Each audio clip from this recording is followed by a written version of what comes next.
Hello everyone, it's the Historical Gamer once again, and today we are returning to Ultimate General Civil War, and we are fighting the Battle of Harrison's Creek. This is the initial engagement near Petersburg. We're trying to turn Confederate forces, or actually overrun Confederate forces in heavily dug-in positions, in what appears to be a bloodbath, although we have some cavalry coming in behind Confederate lines, which may allow us to start turning their positions. This is part 2 of the Battle of Harrison's Creek. We had yesterday's video out, which actually was part 1, and this isn't the final campaign. This is in the Richmond campaign for the Union. So we're doing a Union Let's Play as we play through the entire Civil War on the side of the Union, trying to overwhelm the Confederates, trying to win the Civil War for the United States and save the Union. Thus far, we've been very successful in this series and in this campaign, but we'll see how things unfold here. With that being said, I am in the middle of this battle, so I'm going to go ahead and duck back out and allow you to listen to the live stream commentary that I provided when this battle was fought live a couple of weeks ago. I hope you guys enjoy, and please feel free to leave your thoughts below. But I'll meet you guys back up at the end. I should have edited that out, but I won't. Anyway, guys, all right. Thanks for watching. Yeah, because that's the only place they can go. All right. Well, rebels are driven back. We've driven them. We've driven them from the positions on the southern flank.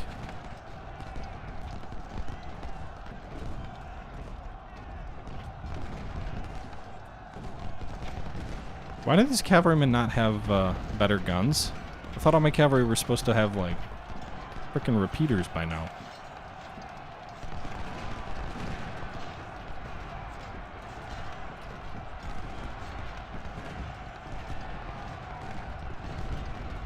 Alright, car, double time it up. Order go around the flank, Ector go around the flank. I love the smell of hardtacks in the morning. Well, hardtacks. Yes. Alright, guys, don't glitch off the battlefield.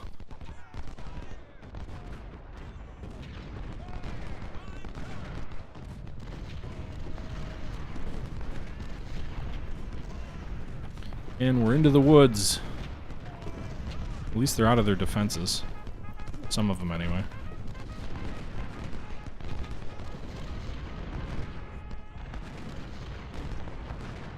Alright, what's our objective anyway? Hold both objectives for victory. Hold... which one's Jordan's Point? I assume it's the southern objective. Alright, so we've driven them out in the north. Very good, very good. It's time to move around their flank. Wide. Oh shit, how are they still in these entrenchments? Like, what?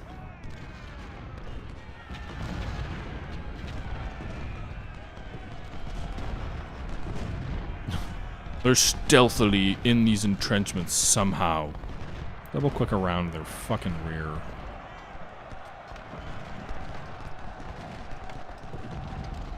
Alright, so we've turned them in the south. That, at least, is for sure.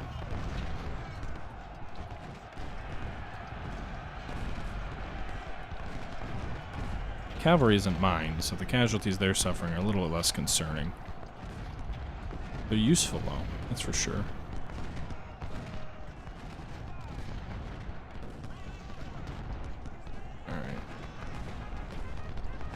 I think for sure we'll take this southern objective point. We've also got a bunch of troops in this corps who aren't in our force who aren't engaged.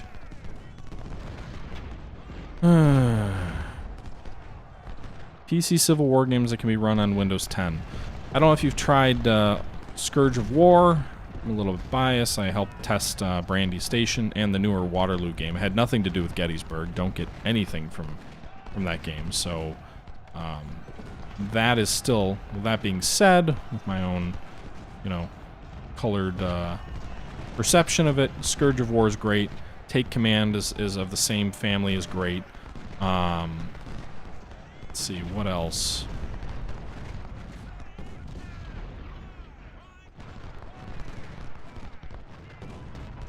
More reinforcements have arrived. Alright, well, great.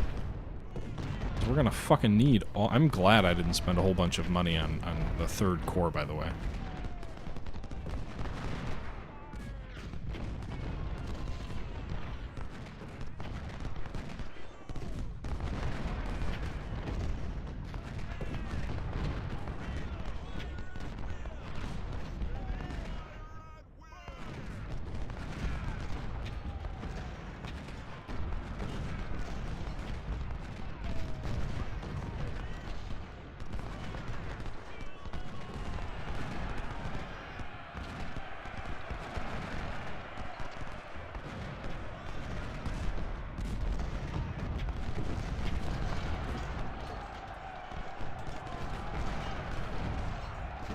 one from Scholastic. Sid Meier's Gettysburg is good. I don't know if that can that be run on Windows 10?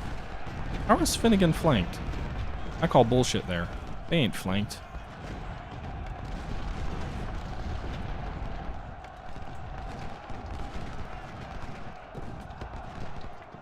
By the way, where's our oh, George B. Gamer's right there.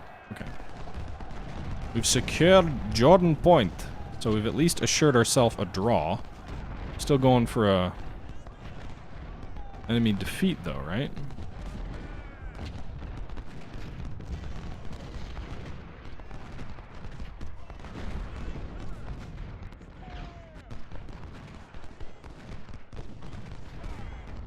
Mick, stop trying to run off the map.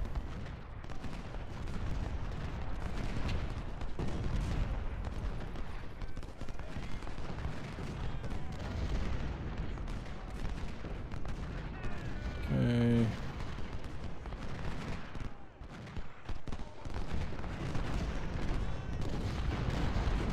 How are they getting driven back? Enemy artillery's withdrawing. I don't really know what's going on with them. Let's make them run. They are a little bit tired.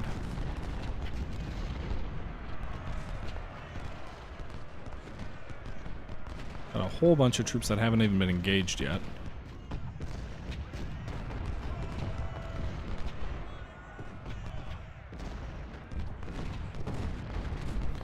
General Franklin is wounded. Sean, sure, feel free to send it to, it's historical, not just historicalgamer@gmail.com. I'd be happy to take a look at it. Admittedly, I will be fully upfront with you. I don't have a ton of time lately, so it's hard for me to give new games a try at the moment, but when I get a moment, I will certainly look at it. And, you know, maybe give it a look on the channel.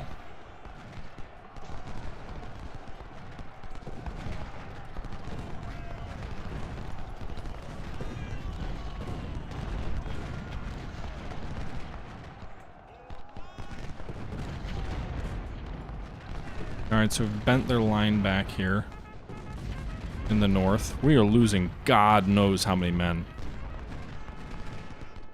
Age Out Civil War 2 is another game. I have not played that myself, personally, so I won't speak to its quality, because honestly, I have no clue. I don't know. George B. Gamer, we've lost only 1% of George B. Gamer's core. Second core has lost almost 20%, so that's closing in on 10,000 casualties there. Which I would have thought would be more by now, but maybe the woods are saving us a bit. I'm not sure.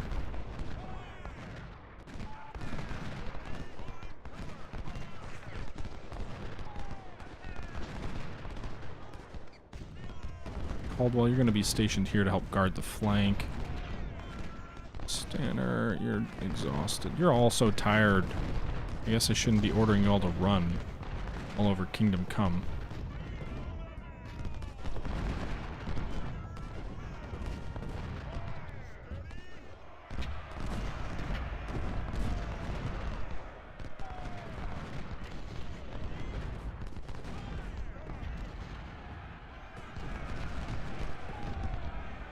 Alright, so in the north, trying to close in on this objective. We're driving the enemy from their defensive works, but they have another layer of defenses between us and them.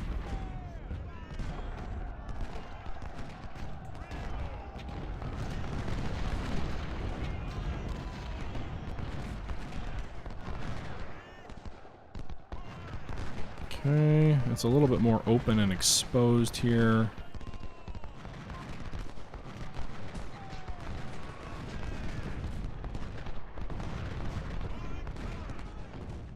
The enemy also has another defensive line of actual entrenchments between us and the next objective.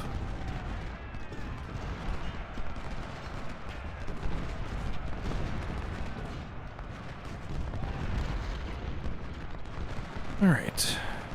Yeah, I think it's good I didn't put the replacements in the third corps yet.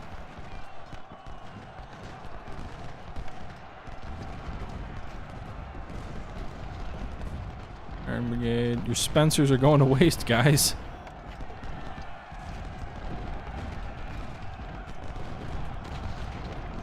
Smith is... that battery is toast.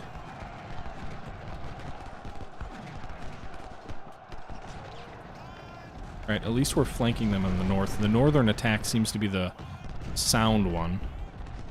I know the enemy still has troops that can oppose us, but there's no entrenchments up here, so we can kind of catch them in a double envelopment as we advance here to the south. We'll pin them in their forts, and then we'll crush them between our forces. So this is actually turning into a relatively positive fight, I think. We've got a lot of troops who aren't engaged either. We'll see if they try and like hit us on our flank. I'll deploy 2 brigades here on the flank. We'll deploy some cavalry up and over, while some of these other forces. It is admittedly a little bit difficult to keep everything straight and organized here at this point in the fight.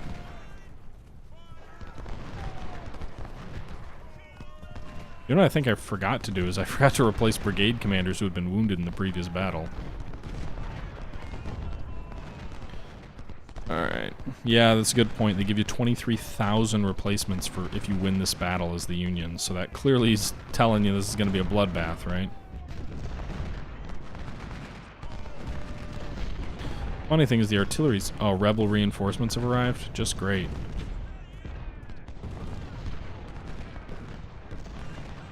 At least we are pretty much behind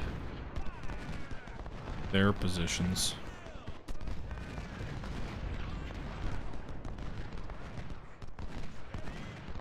Oh. We don't have to assault these positions, because again, we're kind of pinning them in place. And we've got troops coming up behind. Gibbon is up to 22% casualties in Gibbon's corps. THG, where am I? 2% casualties in this corps. That's it? 2%? A lot better than I thought it would be.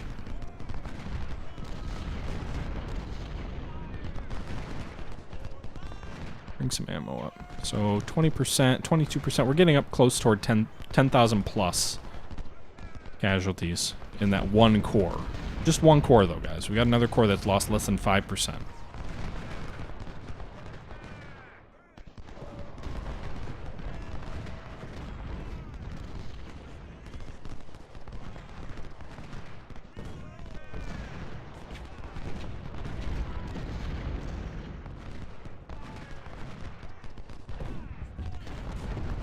Alright, so we've secured the other objective here, and we've kind of not double, but we've got them pinned to the front and hit from the rear, so overall I think we're doing okay. This one brigade's standing between us and driving Gary from his position. We'll charge him on the flank.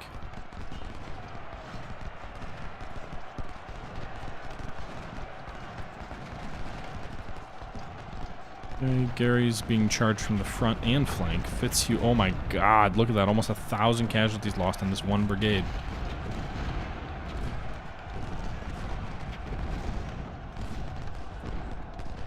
Alright, he's routing. Thank god. And there he goes. Now we just need to hold this line for another hour. Oh god. These guys are on their flank. Carroll, move up here, guard Finnegan's flank. Finnegan's lost 1,000 men, I think. Gibbon is up to 23% casualties, so that's basically 10,000 men. The other guy is almost at 5%, but that's not anywhere near as bad. Rebel reinforcements, but I haven't really felt them yet.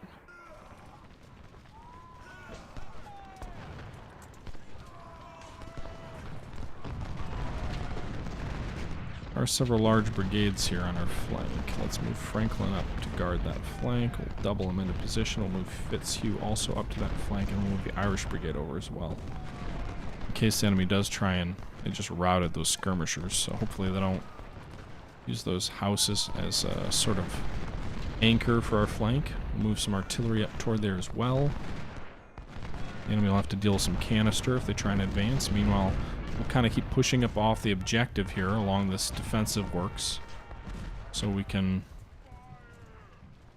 make this objective safe for democracy. Alright.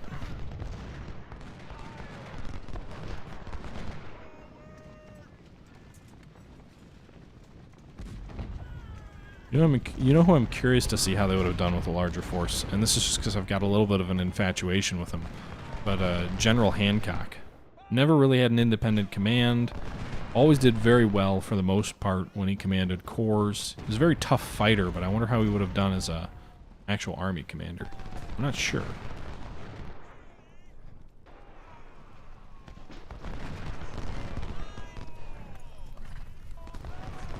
I think Hancock was more skilled as a corps commander than Hood was. Hood's redeeming characteristic was he was a hard fighter. Hancock he exhibited tactical brilliance on a couple of occasions, including right before the attacks at Spotsylvania. He had actually outflanked Lee's line, but orders arrived that ordered him to basically pull back and prepare for a frontal assault. So I think he had a little bit more tactical skill in him.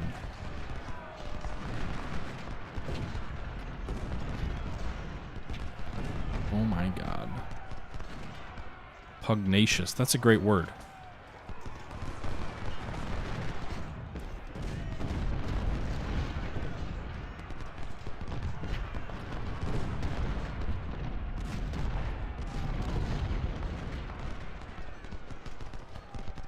Okay, we're just gonna keep fighting.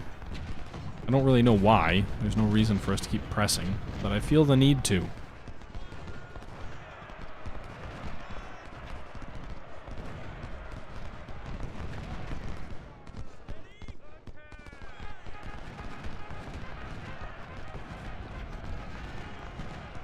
Alright, we'll leave a couple of units here on the actual objective point, just in case the rebels get a little bit of greedy. Well, don't charge. I'd rather you halt.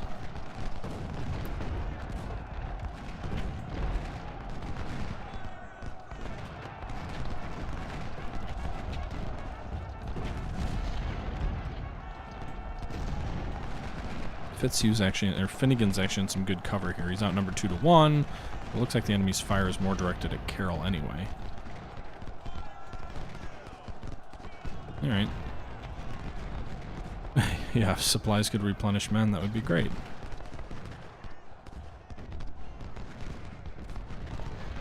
There you go, Bugard. I was talking about him earlier. I know I butchered the pronunciation of his name. Oh, a couple of brigades like Carr's brigade have done really, really well for themselves. And other brigades like Finnegan have done not so well.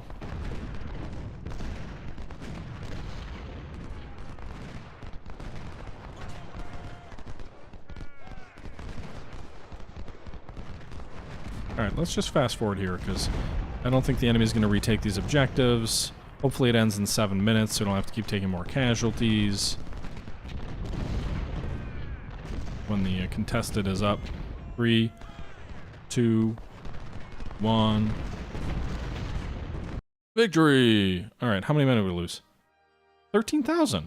I kind of would have thought I would have lost more. Alright, well, we get 22,000 for a victory, so 13,000 casualties isn't too bad.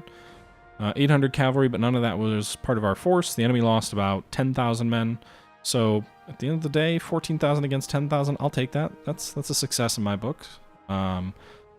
More captured weapons, 15 more 10-pound parrots. Man, we capture a lot of those things. Got some Napoleons. Yeah, alright. I'll take that. Another victory. Those woods really were our saving grace. The fact that we're attacking defensive positions that were not... They didn't have like a clear firing line behind them. Alright, +5 reputation, 21,000 more troops. So again, we lost 17,000, but... Or was it 17 or 13,000? But in either case, we get 20% of that back, plus 21,000 reserves, so our reserve will increase. $200,000 more to spend. Let's see here.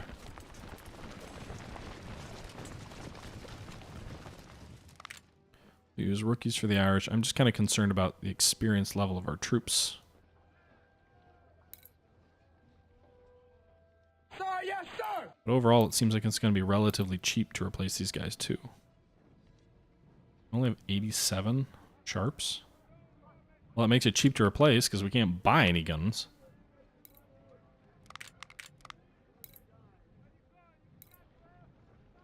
Alright, so that first corps, our guard corps, was replaced, and we still have over 400,000 dollars to spend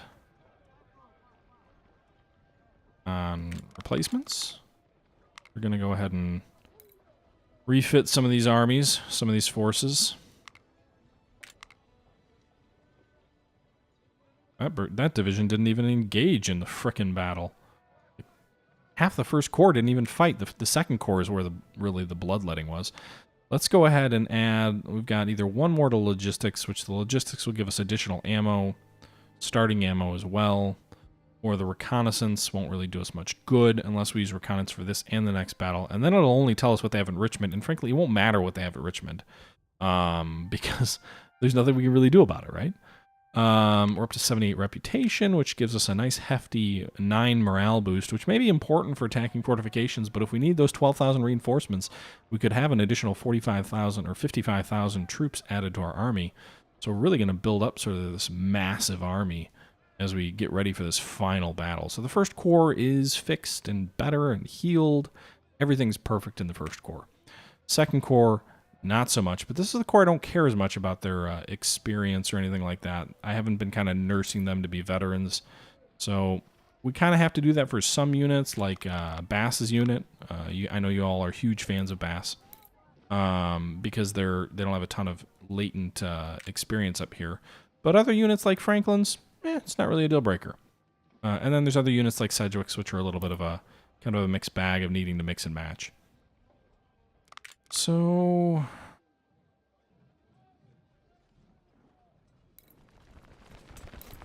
just kind of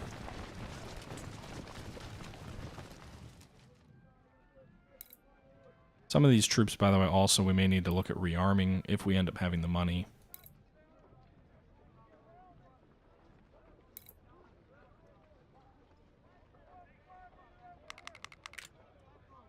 We'll reassign officers in a bit.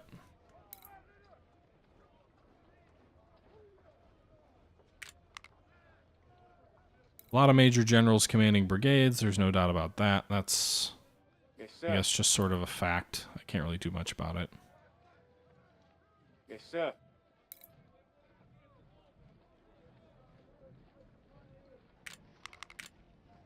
7,000 men.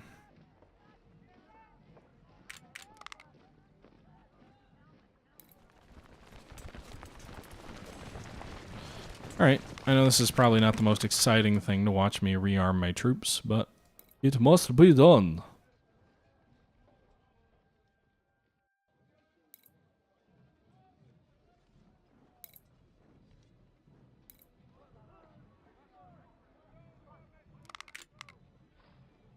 I didn't mean to spend money on veterans for him.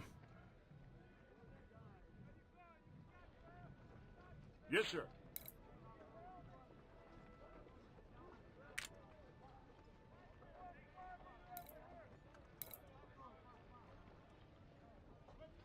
Some of these guys we don't even have weapons from, so we gotta buy a whole bunch of new weapons, which is expensive in of itself.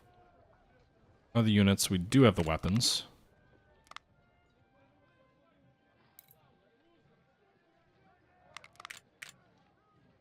Sad thing is I still have some troops using 1842s. Alright, let's look for a weapon that we've got more of in stock. We have nothing over 2,000 in stock.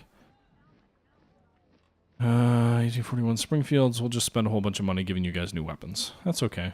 You guys have really good weapons now. 1861s. Consider yourself lucky.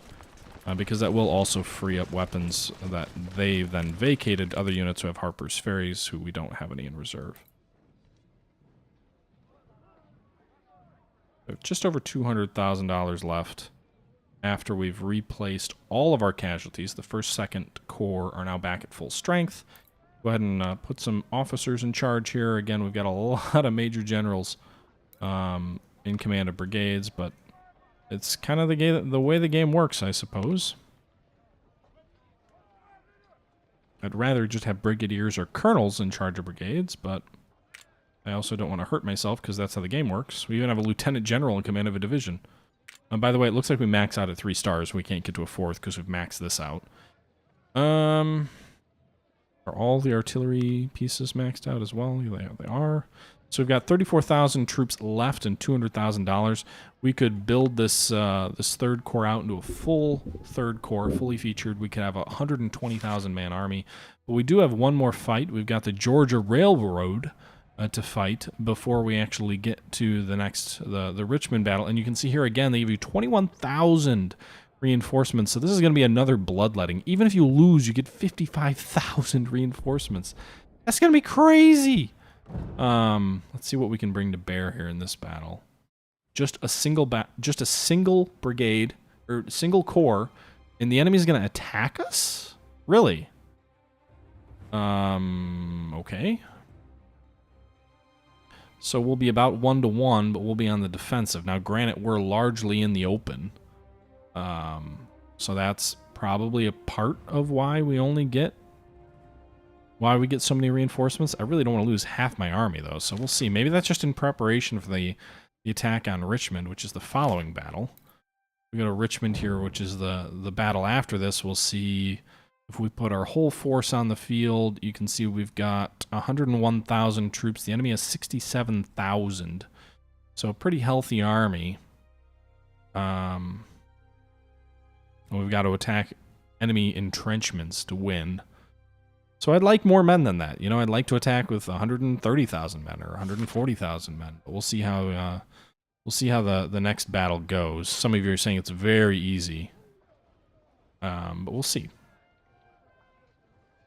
Let's see. I'm keeping my reputation just so I can kind of fine-tune my army before Richmond. But I'm going to go ahead and save the game. I'm going to take another really quick break, check in with the chat, and we will fight at least one more battle tonight. I don't know if we'll fight the Battle of Richmond tonight or if that'll be the following day. We'll fight at least one more battle. See, that's the Gettysburg map? What's the Gettysburg? Georgia Railroad is the Gettysburg map, or Richmond is? This isn't the Gettysburg map. Yeah, I could advance and take these woods and set up defenses there. That might be worth it. Or is it the Richmond battles, the Gettysburg map? I haven't played any of the mods, John. What are the different mods that are out for the game? This isn't the Gettysburg map with that river in the back. All right, everybody. Well, we've won the Battle of Harrison's Creek. We won Cold Harbor before it, and actually Fort Stevens before that as well. We are on to the final preliminary battle before the battle for Richmond. So we've won Harrison's Creek. The Georgia Railroad is next, and then we will be on to that climactic battle, attempting to take Richmond and win the Civil War once and for all. With that being said, guys, this is sort of a natural stopping point, so I'm going to go ahead and end this episode here. I hope you have enjoyed, as always, and please feel free to leave your thoughts below. You know, I know this is probably getting I hope this is still entertaining. I did these live streams a few weeks ago. I know there were a lot of people that watched, that enjoyed. I know some people have complained when I've overridden the live stream commentary in the past, and they just want that true live stream experience. So that's what I've been trying to do with this series. I do intend to play through the Confederacy in a following series, but I don't think it'll just be the live stream. I think I may end up doing some historical commentary more so than I did during this series, and what have you. But we'll see. I do enjoy this game. I enjoy playing it. I haven't played all the way through on the Confederate side. I know I've made a ton of videos looking at this game. I just haven't ever played all the way through for the Confederate side, and this was my first time successfully getting all the way through on the Union side, at least to this point. I've never gotten to the Richmond campaign before. So we'll see how this all goes, but until tomorrow, guys, as is sort of my custom now that I've been doing one of these a day, I hope you guys enjoy, and until next time, this is the Historical Gamer saying thank you for watching, and I'm out.